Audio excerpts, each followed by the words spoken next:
Hello, and welcome to Ben Readin. Due to a cosmic coincidence millions of the years in the making, two Bens work at the same small coastal library. We want to thank you for tuning in to this literary extravaganza. Okay, so for our first segment, Ben's Asking Ben's. Ben's Asking Ben's. So, Ben. Yes. Breakfast or dinner? Breakfast, always. All right. Okay, Ben, short sleeves or a short period of time each day to reflect? Short sleeves. Okay. That was Ben's Asking Ben's. It's always a good time. All right, so it was voted that we would be reading Queenpin for Noir November. And it was wonderful. It was very good. Queenpin is written by Megan Abbott. She has written 5 other books, and I've read 2 others of them called Dare Me and The End of Everything, and they're sort of mystery noir type of books set in high school. And then she has 2 other books called Die a Little and The Song Is You, and those take place around the same time as this book did, Queenpin in the 20s. All right. I have never read any Megan Abbott, yes. But I plan to. I don't know how someone learns to write the way she wrote Queenpin. I don't understand it. I would call her a wordsmith. I would call her magic. Sure. Okay. I mean, it's one thing to be a good writer, but like to capture the language of a time in such a smooth and clean way blew me away. Yeah, she wastes no words. She doesn't kind of add anything. No. Just for the sake of adding more words and telling everybody look at my vocabulary. No. There's no time for that in a Megan Abbott book. Well, and that's interesting because the vocabulary really is what grabbed me, but not from a SAT standpoint. Yeah, exactly. That's what I mean. But from a sort of standpoint of, she used words I had no idea because they were all slang from the 20s. Mm-hmm. And she used them seamlessly and perfect. I guess we should maybe tell what the book is about. Yeah. Before we really get into talking too much about it. So this book takes place in the 20s, and it's about a young woman who we never learn her real name. The nameless protagonist. Yeah, nameless protagonist. And I would say she's maybe probably 20, maybe in her young. Early 20s. Early 20s, late teens. Yeah. She's out of high school, definitely. Yeah. She's taking night classes. Yeah. But she's still living at home when the book starts. Yep, she's still living at home, and she becomes she gets taken under the wing of Gloria Denton. And Gloria Denton... I'm in love with Gloria Denton. Gloria Denton kind of runs the gambling, or helps, she helps run...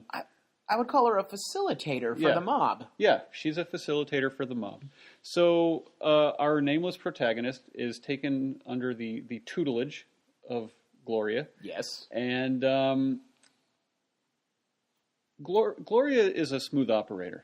She is as cold as ice. She's cold as ice. And she is teaching our main character her ways. Her philosophy, her way of navigating mobbery. Yep.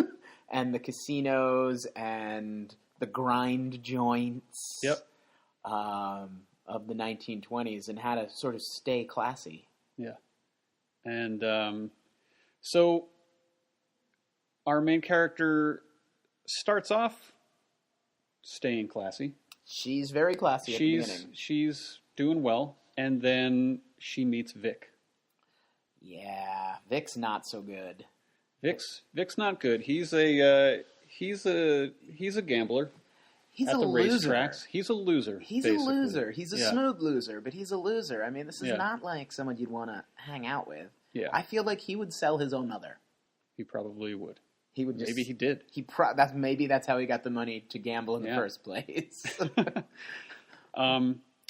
So our main character is kind of taken by Vic. Yeah. And she starts she gets in cahoots with Vic. She thinks she's in love with Vic. It's a sad story. Yeah. As they call it. It's a skin game. Yeah. It's the skin game. He's got her under his spell. She's in love with him and he needs help. Big time. Because he's got mad gambling debts. And to get back to the language, he's trying to beat a VIG. I had no idea what a VIG was. I had to look it up. I had to look this up. And so I'm going to enlighten you now about what a VIG is. Please. A VIG is the interest on a loan that is offered through a street bookie. I didn't know that. And often, and this is the definition, and I just found this on the interwebs, it is common that you need to pay back not the principal of the loan, but the VIG, which is the interest, weekly on your loan for your legs not to get broken. Oh, okay. So he's not actually ever going to get out of debt. He's just sort of breaking even by beating this VIG. And they talk about, like, a VIG quite a bit. I mean, and he's in debt. He's not doing well. No. Yeah, throughout the book, people keep kind of taking his stuff. Repo men start coming into his apartment. And they start taking away his furniture and stuff like that. Yeah. And so our main character, she thinks that she needs to help out Vic. Yeah. And she needs to do it without Gloria noticing. Yeah, because she thinks that she can actually do that. She really thinks she can pull a fast one over on Our Lady Denton, and it's not going to go well. No. And that's one of the things about this book that's so wonderful. You know it's not going to go well. Yeah. Our main character knows it's not going to go well. She talks about how it's not going to go well. She talks about how it's like, I shouldn't do any of these things, but I'm doing it anyway. Yep. The internal monologue of our main character is really enlightened in almost a fatalistic way, I would say. She sees that train coming, but she does not get off. Yeah. Yeah. Exactly. And I think maybe talking any further about the plot would be a mistake. I would say just go out and find this book and read it in the 2 hours maybe that it would take you. Yeah, it's only about, it's about 180 pages? It's 100 and we have the book right here. It's a wonderful quick read, and it is wonderful. 180 pages, exactly. Yeah, and again, to get back to the language, which was so much fun, they kept saying things that wouldn't make any sense to me. They kept talking about the pad. Our nameless character was going around picking up money for the pad, which is the money that they would use to bribe cops with. Okay. Yeah, and then Scratch, which I knew that when that was money. At one point, one of the characters says, she pulled an Amelia Earhart. And I still thought that was a little too soon. But it means to disappear. Geese are $1,000. Okay. And I think that's where we now have that derivation, words, about a grand, G. And then my favorite term, I'm going to say my favorite term and then my favorite monologue or sentence from the whole thing. A bread and egg man. Our nameless character would often, if she was feeling okay, she'd let a butter and eggs man buy her a drink, which is just like someone that spends money at the casinos. Like a businessman, a traveling businessman, someone that blows into town and does this. But in the whole book, this sort of encapsulates it for me. They're talking, our nameless character is talking to Gloria Denton, and Gloria says to her, she runs with a pretty high-toned pack. Makes pieces for society coin. She might have a hot steer. Open your ear. See what she pours in. Ooh. Ooh. Ooh, it's magic. It's magic. That's good. Actually, my favorite quote from the whole thing, this is from our nameless character. And she's talking about, the people who she's dealing with every day earlier in in the story. And she says, they took their chances, and I got the sweet butter skimmed off their bad luck. Oh, It's just a beautiful sentence. it's good. So good. So the book is riddled with those. You can open it to almost any page and get that. Yeah. It's really amazing. And we're going to do something that we probably will do from time to time now. Another new segment. We're going to say, cast that book. Ben Caston. Ben Caston. And we're not talking about fishing here. So there's a few characters of these books. We've talked about our nameless character, Vic, Gloria Denton, and then there's another one, Amos Mackey, who is sort of another mob boss on the up and up. Mm-hmm. And he figures prominently into this. And so let's see who, Ben. Let's figure this out. Who'd you cast? Who do you want to start with? You want to start with Amos? Amos Mackey? Yeah.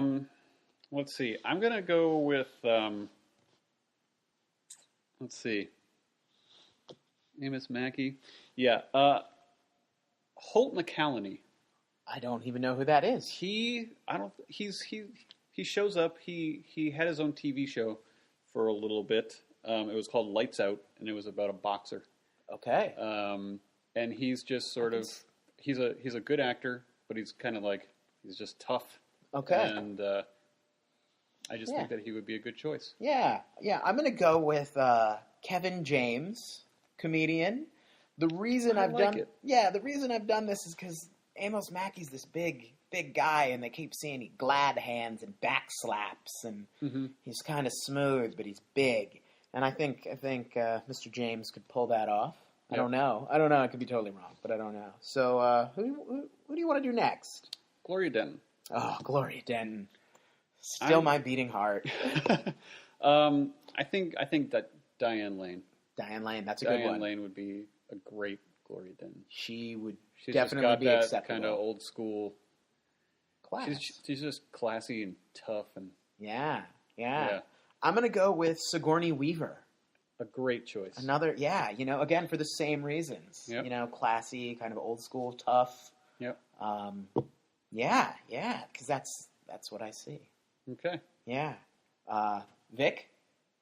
I'm actually not sure who I would cast as Vic. Okay. Well, I would cast Tom Hardy. Tom Hardy? From Inception. He's going to be in the new Mad Max. Yep. British. But he looks equally smooth and creepy. Mm-hmm. And kind of like he would be someone that would lose all of his money in a dive casino that's under like a Chinese restaurant in the 20s. Okay. Yep. I like it. Yep. I like it. And then our nameless protagonist. I'm gonna go. This is probably too easy. Oh. I'm probably not thinking deep enough here, but Jennifer Lawrence. Jennifer Lawrence. Okay. I think that would be an acceptable one. Yeah. I mean, I'm also going with a young sort of starlet. I'm going to go with Emma Watson. Of Harry Potter fame. Excellent. Again, it's just somebody sort of young but classy. Yep. Who you could see making poor decisions, I guess. Knowingly making poor decisions. Because that's really the interesting thing. I could see this movie, if this was made into a movie, also having great, like narration. Yeah. One of those, narrated movies. Mm-hmm. Yeah, it would be excellent. And the people have spoken, and we are reading... What are we reading next? We're reading London Falling. London Falling. By Paul Cornell. And it was a tight one. You all voted, and that was wonderful. That's what we want. Please vote. Tell your friends to vote. Voting is part of America, and it's why everything is better in the world. Democracy. Eagles and flags. So we're going to be reading that, and it's going to be excellent. I think it's... I can't wait. Cops, and bad ghosts and monsters, and we will put up soon the next set of books that you can vote on for Ben reading. I believe we're going to the West. We're going Western. We're going Western. It's time for you to choose a Western for us to read. Yep. And so we'll prepare another list of 5 books for you to choose from. of westerns. You know, we try to bounce it all around. So as always, if you have any questions, concerns that you would like to ask the Bens, anything from how to remove stains to what the latest greatest book is, you can reach us at our email address, benthelibrarian@gmail.com. And please email us. I would love to have a we answer your questions segment sometime. Yeah, we are responsive. Yeah. Thank you once again for listening to Ben Reading. Thank you, everybody. Goodbye.